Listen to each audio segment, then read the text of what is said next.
Hi everyone, it's Shamila Ramjawan from the Red Corner Show. My guest this afternoon is Zulaka Khan, who is the founder CEO of the Verulam Dialysis Center. Hello Zulaka, how are you?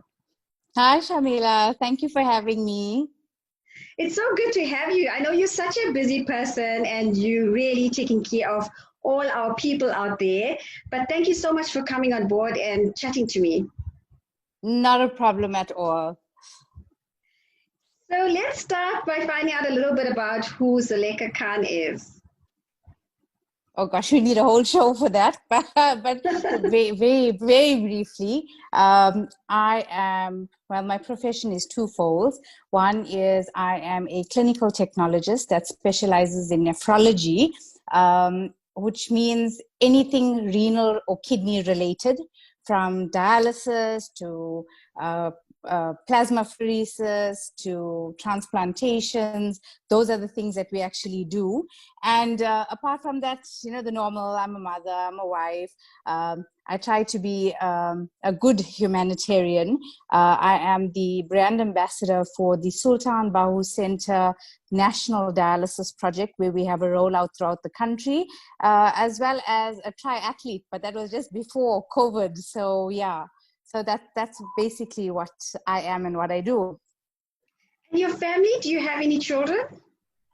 I have two kids, two little ones. One is 4 and one is 10. They get to put up with me whenever they do see me because work gets a little bit busy. So I'm very lucky that I have a very supportive husband and he's my backbone. So so he fills in for me when I'm not around. So at times he's also a dual role, mommy and daddy. Is he also involved in the Verulam Dialysis Center? Yes, he's the co-owner of the center. Okay, so Zulaka, this is very interesting because you're in a niche market, I would say, because not many people would follow such a dream or a passion. And obviously there is some passion that comes out of this. Where did it all start and how did it start?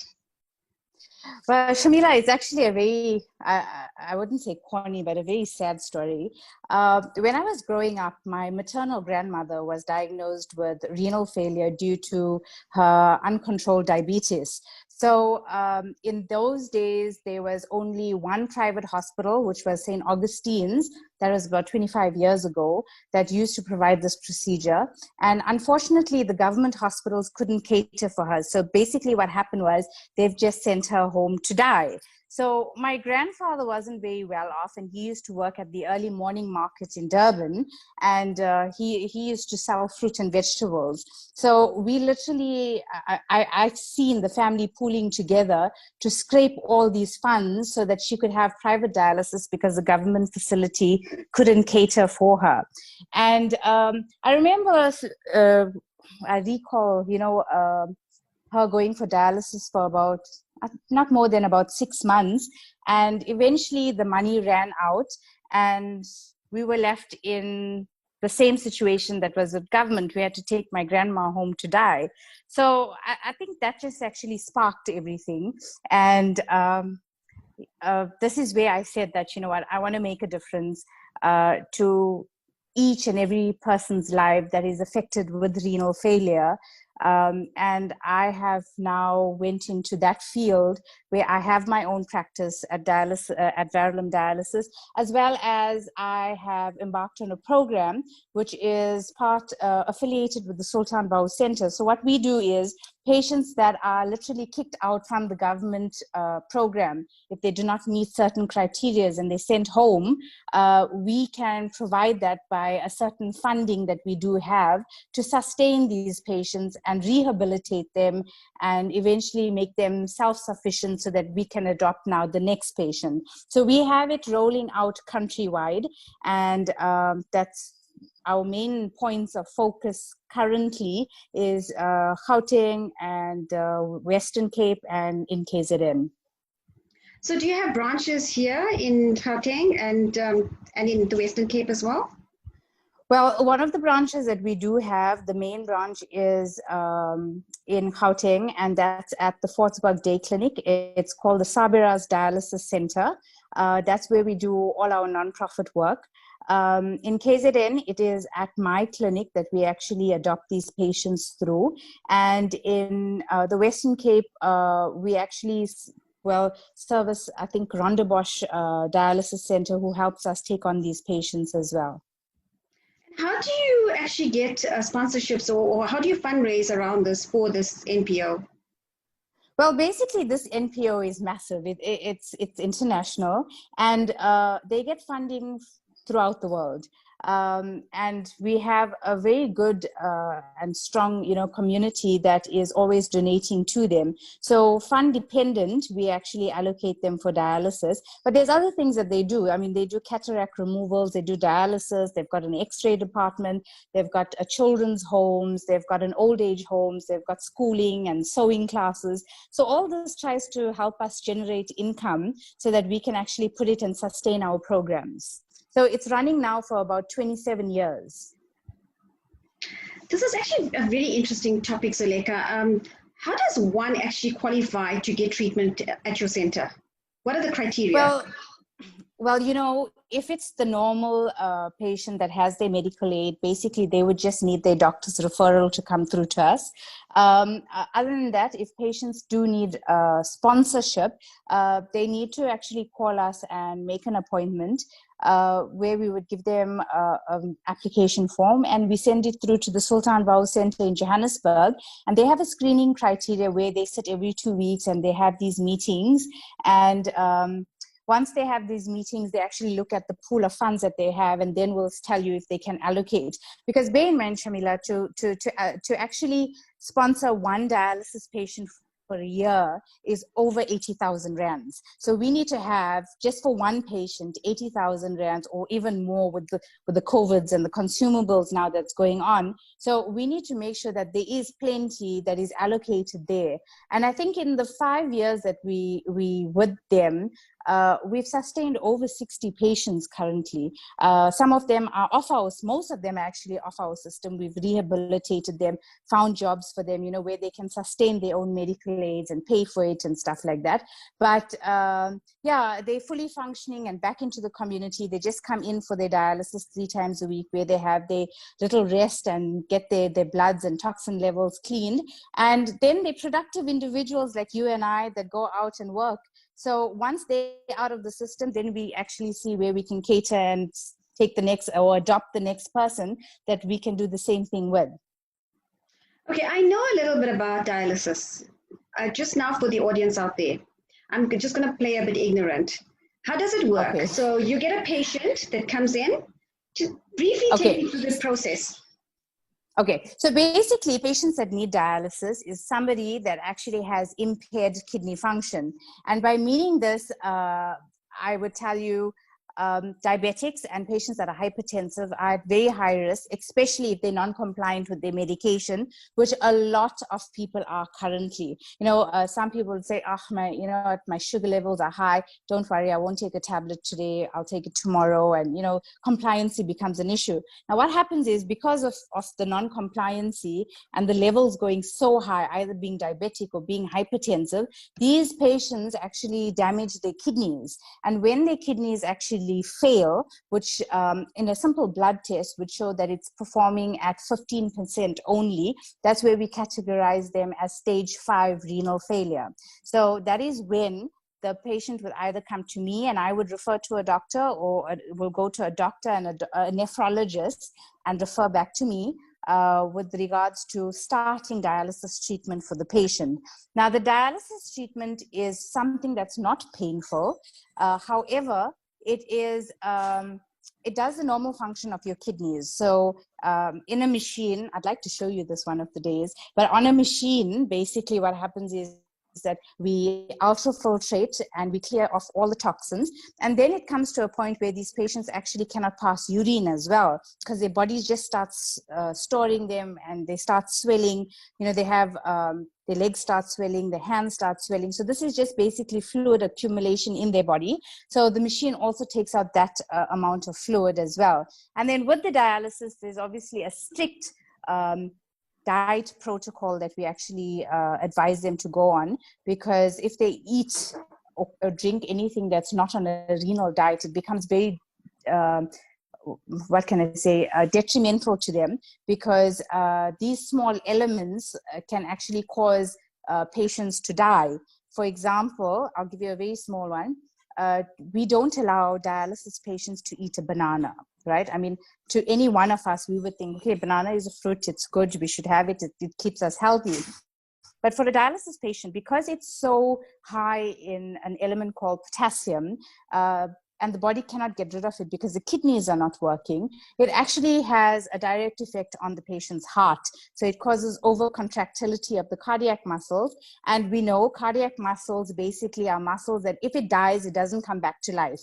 So patients can actually have a banana and not wake up the next morning because they had a heart attack in their sleep.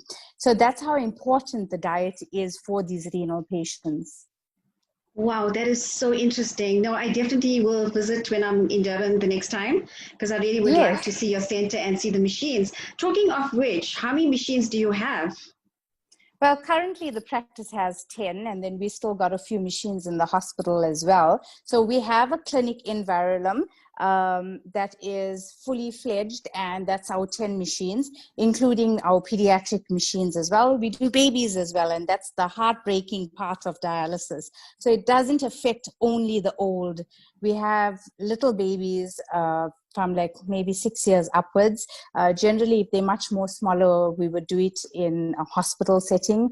And then we have plasmapheresis machines that we have at the clinic. So there's all different specialized in machines. And then in the hospital as well, we have a few machines which we take to the patient at their bedside when they do require the dialysis. It's you know, as a technologist, it's actually quite amazing, because there's so many things that we as renal technologists can do that we need to actually open up to our market, because a lot of the corporates have basically, you know, taken charge and said, no, we are the only people that can do this. But I've seen along the years that there are a few independent practices that are coming out that is also giving first world treatment to a third world country. So, for example, the reason why I went into pediatric dialysis this year was because there is no independent pediatric facility in Durban, in fact, in KwaZulu-Natal. Wow. So if there is a child that would require dialysis, they need to go to either, you know, a Groote Schuur hospital and get their dialysis there, or they need to go to Red Cross, or, you know, the Red Cross Children's Hospital, or they need to go to even Johannesburg General. So it becomes very, very difficult. I mean, you know, you can have like a 2-year-old baby, and here you go. The parents need to like uproot their entire lives from KZN and go into a place where they actually need to find jobs, settle down again so that their child can get the treatment. So that is why we've decided, we've opened the doors to pediatric dialysis. It's very fulfilling, but very heartbreaking at times. You need to have a very strong stomach for it, because these kids are innocent. You know, to find a kid sitting on their mom's lap having this dialysis, and, you know, kids cannot stay still for 4 hours, Shamila. It's the most difficult thing. So, you know, we try to encourage them. We'd give them some iPads. We'd give them, you know, some activities to do, and we'd play with them and stuff like that. But it is, I think, the most difficult thing to get them to sit through their treatment. There are days when these kids are sick and they're not feeling well, you know, and how can you tell a parent, your child cannot have anything sweet because his sugar levels or her sugar levels are very high? I mean, if he's going to go with his friends or with his cousins, and if he sees them eating a chocolate or having a lollipop, can you actually tell this child no? So it's very rewarding in terms of when you see them getting better, but it's also very tough love that we have to give. I have so many questions for you, Zulaka. So these children, are they born with the condition? Well, some of them are congenital. That means they're born with them. So they could have maybe an enlarged kidney or a very small kidney. Some kids can be born with only one kidney that's actually defected. And some of them just come along with, you know, getting diabetes at the early stages of, you know, being a neonate. And this actually causes the renal failure and stuff like that. So, and there's also different things that causes it. Like renal failure can be caused if a person has lupus. I mean, we take that for granted and we say, okay, you know, I have lupus, I have to be on treatment for it. but it also affects the kidneys. So what happens is that because of this disorder, it actually puts a strain on the kidney, it damages the kidney, and then the patient has lupus and they end up with renal failure as well. So you need to manage it in that way. So there's many ways. I've seen kids that go into renal failure whose parents or whose mom consumed alcohol or drugs, during their pregnancies with these kids. And unfortunately, the kids bear the brunt of it. But I'm so sorry. My That's okay. cat That's refuses okay. We to love go. the extra audience. It's fine. He's very quizzy. Yeah. So basically, that happens, and that is why I say you have to have a very strong stomach. I mean, I remember very clearly. The first day that I did pediatric training, and I remember this so clearly. I was at Johannesburg General. And when I just walked into that ward, I mean, I'm in renal for 16 years now. And about 2 years back when I went there, I burst out crying. I couldn't believe that these small kids are on dialysis, and how do you get them to sit still? How the nurses actually go out of their way to play games with them and put on videos and movies just to keep them still so that they can have their dialysis. So yeah, that's all in a day's work. That is so sad. And so does the treatment last for 4 hours at a time? And how often do they have to have the treatment? Well, ideally with the Kadoki guidelines, and this is the renal guidelines that we all practice by, it's an international guideline. The ideal dialysis is to dialyze 3 times a week for a duration of 4 hours. There are some people that, may dialyze for maybe 3.5 hours, 3 hours. Maybe if they're very old and they can't manage on the machine, or they're really symptomatic and they're very fragile, or some people would do twice a week because maybe their blood results is actually managed quite well with their diet. So they may require twice, but ideal dialysis for optimum, I think, benefits would be 3 times a week for a duration of 4 hours. So you see these patients coming in all the time to your clinic. So you become family. We spend at least a minimum of 15, 16 hours with them a week. So it becomes a close family that you work with at the clinic. And also loss is another thing that we also need to discuss, is because when we lose these patients, it's like a member of our family has gone, because you've been with this patient for 5 years or 10 years that comes 3 times a week. Sometimes they just look at you and when they see your face, they just want to offload, what happened over this weekend, or what happened, this was something bad that happened, or this was something good. Birthdays, we make it a huge celebration in our unit because each birthday is absolutely important. We don't know whether you're going to see the next. So we get them a little gift and sing for them. And oh gosh, at the moment, the hype is Christmas. So if you have to look at our Facebook page or our Instagram handle at Verulam Dialysis, you would see all the smiles and how happy they are. And you would never say these patients are in renal failure, really. I can see so much of passion coming out there. That's going to lead to my next question as to, what do you love about what you do?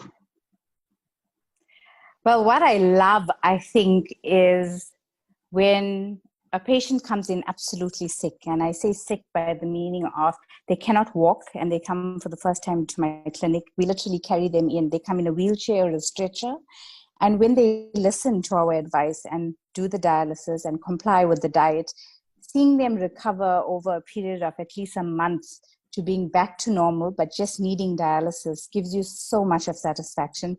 When those little kids put their hands around you and they say, "Thank you, Auntie Zulaka." They call me all Auntie Zulaka. I tell them I'm not so old, but anyways, that is so much of fulfillment.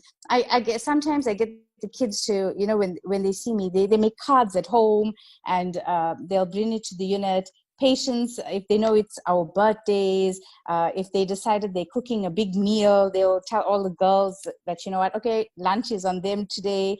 They would bring us lunch. It's so fulfilling, because when you treat them like your family, it's like exactly like what we would do with our parents and our siblings. I mean, if we meet them, we take something for them and just love and cherish. So I think those are memories that I cannot forget. And I think that's what makes my work worthwhile. I don't mind waking up, or should I say starting work at 4:30 in the morning and finishing at God knows when, 10, 11 o'clock in the night, just for the fact that once these patients are finished, that smile on their face, the relief that they get after the dialysis and the thank yous that you get is something I think money cannot buy.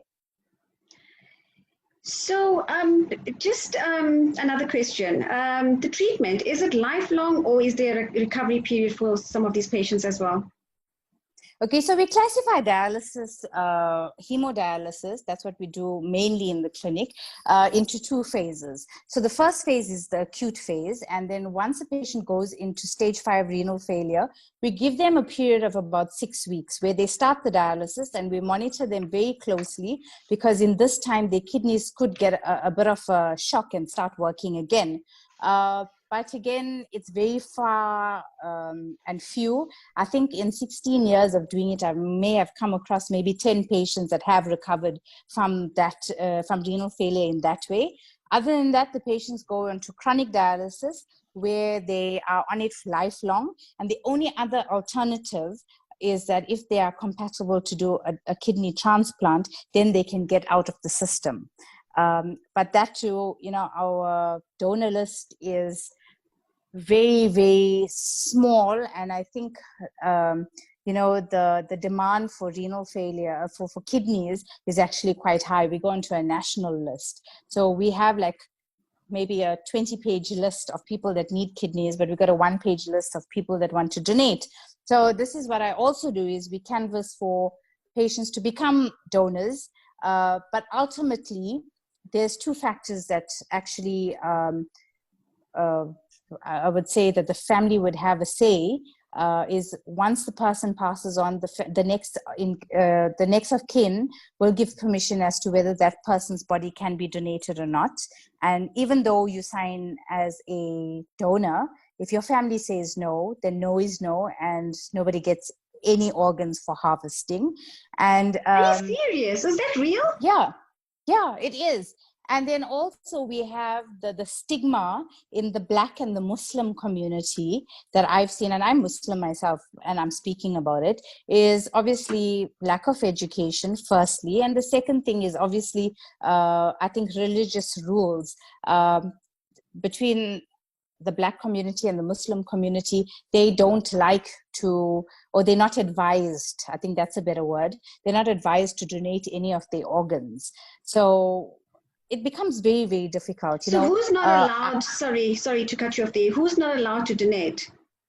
So, well, but this is basically from what we have researched, is a lot of Black communities, due to religious beliefs, as well as a lot of Muslim communities, because of their religious beliefs, they're not allowed to donate any organs. Oh, I see. So this is where the problem actually comes in. And then I go on 2 massive camps a year. Well, this year everything's been cancelled. But basically what we do is we do an early start program where we do screening of about 10,000 people at a time for diabetes and hypertension, to see if they're actually at potential risk to actually have renal failure.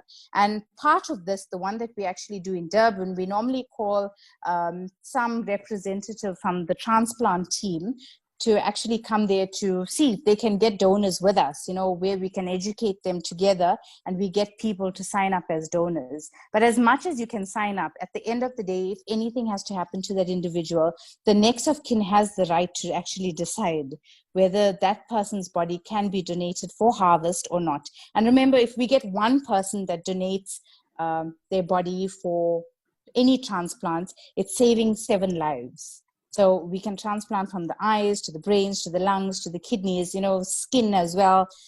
It's just something that I think there's lack of education and lack of focus. We from the medical side have tried very hard, but it seems like we're always hitting a dead end.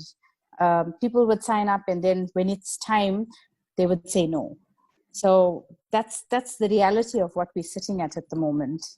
I think for this year, we must have had,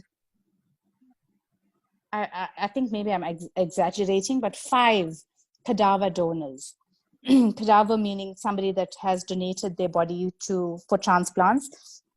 Other than that, the other option is a live donor. So, for example, if my mom would need a kidney and I'm a healthy match, I can donate her one kidney and she's fine to go. But that too is not very seen very often. A lot of people, they don't want to take from the kids. Then they have to look at if it's a female, whether they actually had their kids as yet, because when you're pregnant, it puts some strain onto the kidneys. That kidney needs to be strong enough to manage the pregnancies. So there's a lot of things that they actually need to take into consideration before they actually do a transplant. I would say also with COVID-19, I don't think people that have been on the donor list and passed on, I don't think they would actually be able to donate. No, well, basically what has happened is because of COVID, our transplant teams have been, I won't say shut down, but they weren't doing any elective procedures in certain hospitals. So all that has come to a stop. But they were thinking about it at level 1, if I'm not mistaken. I stand to be corrected. But I think from what I know is that everything's been on hold again now with the second wave coming through. So that's a little bit of a schlep. I'm not too sure whether they have had any live donors, as in maybe a family member or a sibling or something like that in this virus time. But a lot of operations and procedures have been kept on hold because of COVID. Zulaka, getting up at 4:30 in the morning and working an 18 to 20-hour day doesn't go by unnoticed. You've been awarded lots of accolades. Take me through that journey. How did you feel about it? Oh, gosh. My staff and my dad are very, very naughty. So whenever they see these things, it's either they sneakily go and apply for it and they would send my resume. And the next thing I know is that I lost you there. Enough to say. Okay, sorry, yeah. Can you hear me now? I can, yes. Go on. Okay, I must say that I'm very grateful and very humbled to have received all these awards. But I think the start of my journey for the awards was, I think I just gave birth to my son, my last born, and he wasn't even 2 weeks old. And my dad told me that, you know what, the Menara Chamber of Commerce has a magnificent training program, and I think you should go for it. So the first thing I told my dad, you know what, but I think you've gone mad, because I'm breastfeeding my child, I'm not sleeping, I'm working from home, and I'm doing paperwork, and I'm not really off, but I'm off. And I can't go and study now. It's impossible. And he says, no, you just go and try. So I tried. And I promise you, it was the most uplifting experience. And I ended up winning that competition. It was actually the Menara Chamber of Commerce Business Entrepreneur for that year. So they took you into a course, they skilled you. Thank you. They take you into that course, they skill you, and then they tell you, right, now it's your turn to showcase what we've taught you.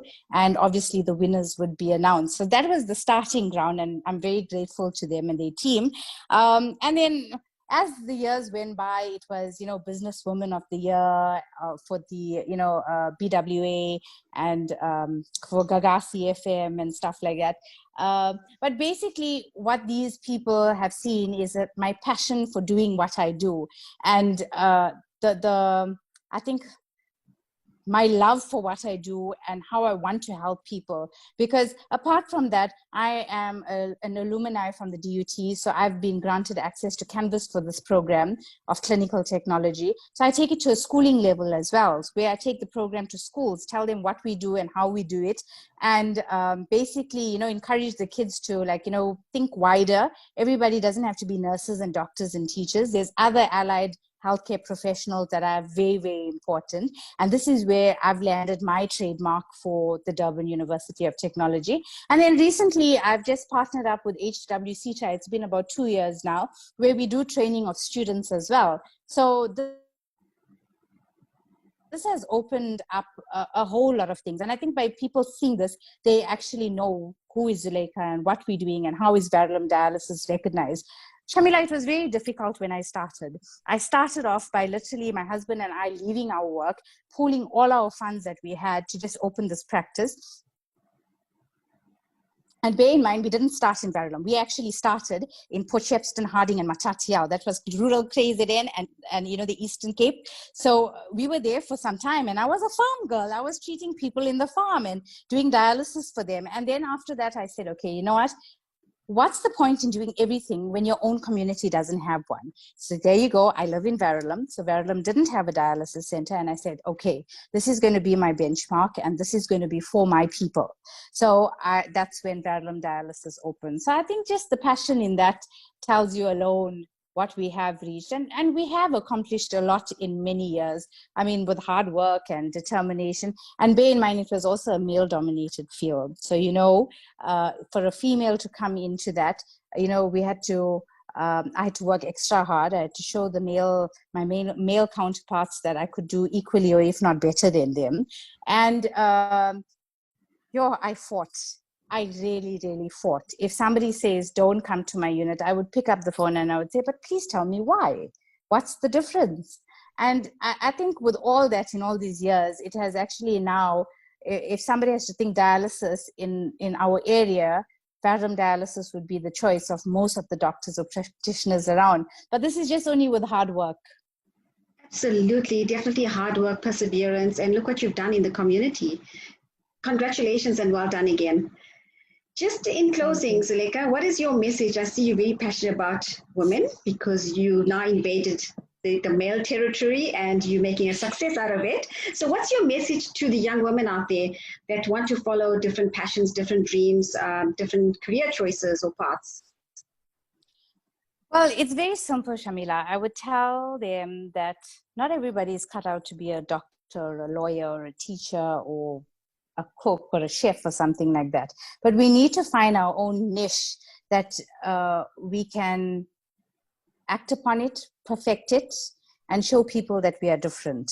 So I would say the sky is not your limit, even if it's a housewife. And I promise you, I'm looking for this now. I'm looking for somebody that makes home cooked meals. So when I come home at 8 o'clock in the night, I don't have to cook.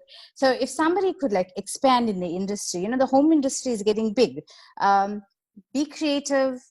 It doesn't mean that you need to have a formal education to make your business work. You just need the right work ethics, and nothing can conquer you. And I think the main thing that I tell a lot of women is we actually, I think, perform better under stress than anybody else. We have the ability to multitask, which men cannot do. So I'm not going to say anything. I'm going to leave it there. So I just leave them. Yeah. So I leave them with that thought. Women are born to multitask. So if I can do it, anybody can do it. That's my motto, by the way. If I can do it, anybody really? can do it. Absolutely. That's true. That's absolutely true. And I think, if you have passion in what you do, no matter what it is or what level it is, that passion will come through if you do something wholeheartedly, and people will see it. Well, Zulaka, I'm hoping that somebody that does home-cooked meals will get in touch with you, because here in Johannesburg, we have them everywhere. There's just a list of people that you can actually order food from. So I'm hoping that, Durban, the people there just up their game a bit, and I'm sure you'll get somebody on board, because there are people out there that are cooking and baking and making amazing stuff. So exactly. Yes. That's right. My husband always asks me what I want for my birthday. I said, please, can I have a cook? There you go. Dreams and wishes come true, hey? So just keep dreaming. Yeah. Definitely. Zulaka Khan from the Verulam Dialysis Center, thank you so much for coming on board and chatting to me. I had such an amazing chat, and I'm sure everybody else that's going to watch this and that is watching this enjoyed it too. Thank you so much, and I wish you all the best going forward. Thank you so much, Shamila. Take care and all the best to your show. Thank you. Bye. Bye.